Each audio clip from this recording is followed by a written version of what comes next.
warahmatullahi wabarakatuh. Hai teman pemilih, apa kabar? Tentu dalam keadaan sehat ya. Bertemu lagi dengan kami hari ini di Ngobras, ngobrol santai bersama KPU Kota Kendari. Dan terima kasih untuk teman pemilih yang sudah bergabung bersama kami di podcast KPU Kota Kendari. Dan untuk hari ini kita akan ngobrol bersama seorang narasumber yang tentunya tidak lain dan tidak asing bagi kita. Beliau adalah Ketua KPU Kota Kendari, Bapak Jumual Saleh. Assalamualaikum Pak Ketua. Waalaikumsalam. Apa kabar hari ini? Alhamdulillah sehat. Baik. Iya, ini kalau tidak keliru ini pertemuan kita yang keempat Pak Ketua ya? Iya. Karena sebelumnya kita pernah wawancara itu pada saat Bapak masih di periode pertama. Iya. Dan ini kebetulan alhamdulillah terpilih lagi menjadi Ketua KPU Kota Kendari.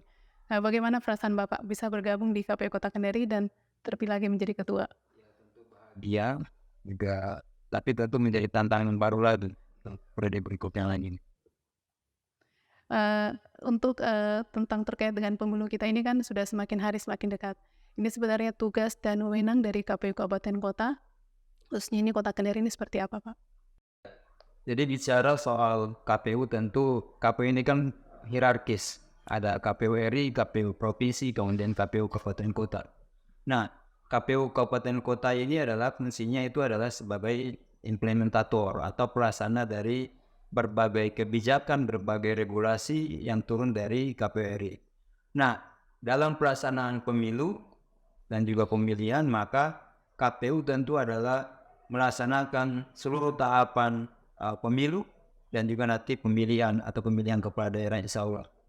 Nah, tahapan-tahapan ini tentu sudah ada jadwalnya, sudah ada penetapan waktunya. Ya, KPU Kabupaten Kota perlu tetap hanya melaksanakan apa yang telah digariskan, apa yang diputuskan dari KPU RI. Kalau kita bicara tentang tahapan ini kan, tahapan kita ini kan dimulai sejak 14 Juni 2022. Berarti sekarang ini sudah sekitar 1 tahun lebih ya Pak Ketua ya? Iya. Iya. Jadi tahapan apa saja yang sudah dilakukan oleh KPU Kota Kendari dan tahapan apa kan yang akan dilalui lagi oleh KPU Kota Kendari? Iya. Jadi sejak 14 Juni yang lalu kita ditandai dengan launching tahapan pemilu, dan saat itu juga kita melaksanakan launching di KPU Kota Kendari. Jadi tahapan yang sudah kita lalui adalah pertama adalah penetapan peserta partai politik. Ya, yakni kita di Kota Kendari sama dengan di pusat ada 18 partai politik yang telah kemarin kita lakukan. Pertama ada proses pendaftarannya, kemudian ada verifikasi administrasi, ada verifikasi faktual, yang kemudian sampai kita menetapkan peserta untuk partai politik. Yang kedua adalah tahapan berkaitan dengan penetapan alokasi kursi dan daerah pemilihan. Nah, berdasarkan PKPU 6 tahun 2022, untuk Kota Kendari saat ini tetap alokasi kursinya 35, sedangkan dapilnya tetap juga 5 dapil. Hanya yang berubah adalah komposisi kursi dan kecamatan atau lingkup kecamatan yang melingkupi daerah pemilihan itu. Misalnya untuk kecamatan atau dapil Kota Kendari 1 meliputi Puwatu Mandongan itu 8 kursi, kemudian dapil 2 atau Kota Kendari 2 meliputi Kendari Barat dan Kendari itu 7 kursi, kemudian dapil 3 kalau sebelumnya hanya 2 kecamatan yakni Puasia Abeli, sekarang karena ada pemekaran kecamatan di sana kemudian menjadi Puasia Abeli Nambo. Demikian juga komposisi kursinya kemudian berubah. Kan ternyata terjadi pertumbuhan penduduk yang sangat signifikan di wilayah Kecamatan Puasia. Sehingga kalau sebelumnya di dapil itu hanya 6 kursi, sekarang sudah menjadi 7 kursi. Yang dapil berikutnya adalah dapil Kendari 4, yakni Kambu Baruga tetap 6 kursi, dan dapil terakhir adalah Kota Kendari 5, itu Wabakadia, itu dari pemilu 2019 kursinya 8 kursi, sekarang tinggal 7 kursi. Kemudian tahapan yang berikutnya adalah penyusunan daftar pemilih. Itu juga kita sudah lalui, kita sudah tetapkan DPT kita, DPT Kota Kendari, ya sejak tanggal 21 Juni yang lalu, secara ditetapkan secara nasional. DPT Kota Kendari jumlahnya adalah 238.205 pemilih. Itu untuk pemilu tahun 2024 ini. Nah selanjutnya bukan tahapan, tapi bagian dari program itu adalah rekrutmen badan nedok. Jadi kita sudah melakukan rekrutmen badan nedok baik PPK maupun PPS. Jadi sekarang ini berarti peserta parpol sudah ada, kemudian penyelenggaranya sudah ada, dalam hal ini sampai dengan PPS, ya, pemilihnya juga kita sudah tetapkan. Nah, tinggal sebentar tahapan berikutnya akan berjalan adalah berkaitan dengan untuk kelengkapan peserta. Kan peserta itu ada partai politik, kemudian di dalamnya itu ada daftar calegnya atau calon anggota legislatifnya. Nah, ini yang sekarang sementara berproses, sudah sampai pada tahapan pencermatan untuk DCS-nya. Itu insya Allah sampai dengan tanggal 18 nanti, tanggal 18 kita akan melakukan penetapan DCS. Saya kira itu tahapan yang sementara berjalan. Sementara DPD itu kan ditangani provinsi. Ya, jadi kita hanya menangani untuk DCS, DPRD Kabupaten atau DPRD Kota Kendari. Tadi Pak Ketua sempat menyinggung tentang wajib pilih. Ini sebenarnya berapa sih jumlah wajib pilih Kota Kendari untuk pemilu 2024 ini? Ya, tadi saya sempat sebutkan bahwa pemilih kita berdasarkan DPT yang ditetapkan pada tanggal 21 Juni yang lalu adalah 238.205 pemilih atau 238.205 pemilih. Itu naik signifikan dari DPT tahun 2018 jumlahnya 208.846. Ya, yang lalu 208.846. Sekarang 238.205. Jadi cukup sedikitkan pertambahan pemilih kita. Oke, terkait dengan tahapan pemilu tentu ada penyelenggara tingkat bawah yang memang mendukung tugas-tugas hari itu.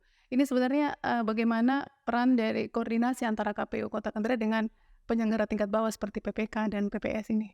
Iya, jadi saya jelaskan tadi di awal bahwa KPU ini sifatnya hierarkis, ya. Nah, sama dengan kita di tingkat kabupaten kota, penyelenggara kita nanti adalah dari KPU Kota Kendari tentu turun di satu tingkat ke bawah adalah PPK, kemudian turun satu tingkat lagi ke bawah PPS, selanjutnya nanti ada KPPS. Nah, dalam ruang lingkup ini KPU Kota Kendari itu berarti dia adalah menjadi menjadi koordinator dari penyelenggara tingkat bawah.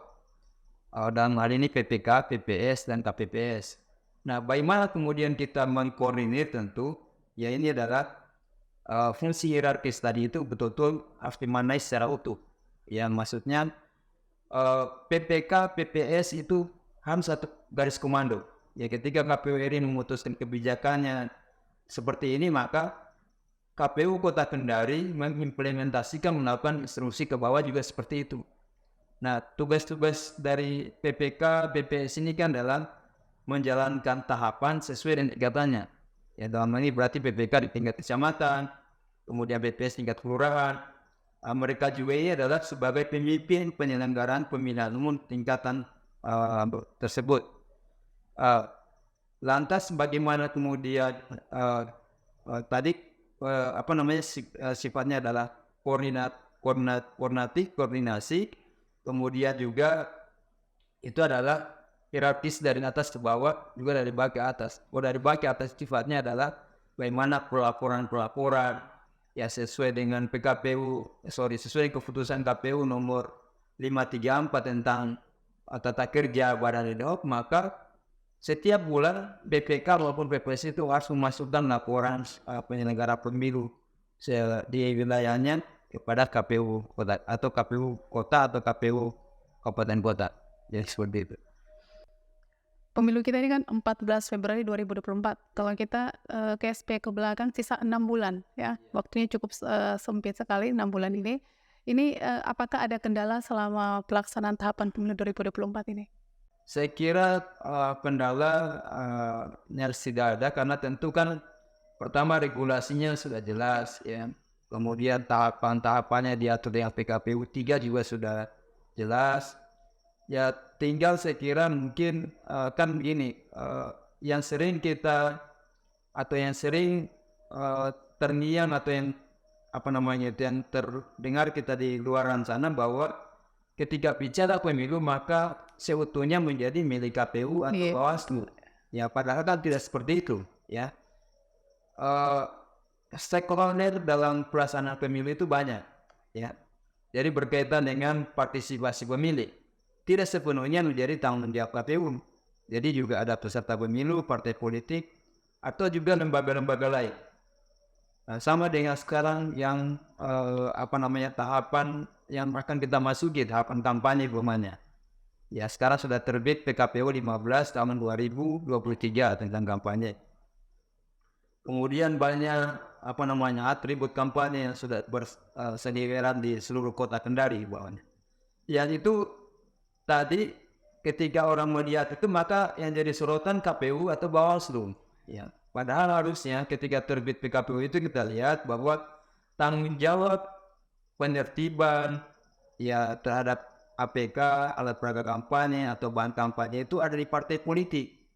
Olehnya itu kami mengimbau partai politik yang hal-hal seperti ini ya tolong juga mari kita kerjasama ya supaya apa namanya seluruhnya itu berjalan dengan baik ya. Karena tahapan kampanye itu nanti adalah setelah 25 hari masa penetapan calon anggota legislatif. Itu akan dilakukan pada bulan November tahun 2023. Berarti 25 hari setelah tanggal 20 November. Itu baru masuk kampanye. Dan sekarang APK-APK itu kalau kita lihat sudah ada muncul ajakan untuk memilih coblos saya pemain nomor sekian itu kan. Nah, itu sebenarnya berarti sudah kategori melanggar itu. Olehnya itu kami sekali lagi mengimbau partai politik agar bisa memberikan pengertian kepada calegnya supaya bisa tahan diri untuk melakukan kampanye. Di tahun 2024 ini kita akan menggunakan 2 jenis pemilihan, Pak, ya, pemilu 14 Februari 2024 dan 27 November 2024. Iya. Tentu tidak akan lari, kita pasti akan ada, apa namanya, beririsan dalam pelaksanaan tahapan, iya. Ini bagaimana, persiapan dari KPU Kota Kendari sendiri dalam menghadapi Pilwali 2024 ini? Tentu ini kan pertama kali dalam sejarah Indonesia pelaksanaan pemilu dan pemilihan kepala daerah dilaksanakan dalam tahun yang sama, Iya. walaupun berbeda bulan. Tapi tentu karena rentang waktunya itu sangat sempit, berarti tahapan pemilu akan beririsan dengan tahapan pilkada. Ini merupakan tantangan bagi KPU Kabupaten Kota saya kira termasuk provinsi. Dan bagi KPU Kota ini kan sudah mulai terasa. Sekarang kita sudah mulai melakukan persiapan penyusunan anggaran untuk pilwali. Ya, di satu sisi kita juga melaksanakan tahapan. Nah, saya kira ini membutuhkan energi. Pertama energi tentu baik itu secara energi kesehatan, ya kekuatan. Kemudian berikutnya adalah energi bagaimana kita menguasai berbagai regulasi yang kita akan laksanakan, baik itu mulai pemilu dengan pilkada. Jadi ini juga tentu berarti energi pikiran juga harus bisa fokus untuk bagaimana melaksanakan tahapan-tahapan itu. Tentu persiapan KPU Kota Kendari sekarang baru persoalan pada tahapan penyusunan RAB Pilwali. Ya sekarang kita serahkan ke Pemkot untuk dilakukan pencermatan, kemudian dilakukan penetapan untuk anggaran Pilwali tahun 2024. Oke, ini yang terakhir, bagaimana mungkin Bapak bisa sampaikan kepada warga Kota Kendari kita untuk himbauan untuk pemilu serentak 2024 nanti ini? Ya, yang pertama adalah kepada peserta pemilu, sekali lagi kami menghimbau kepada partai politik agar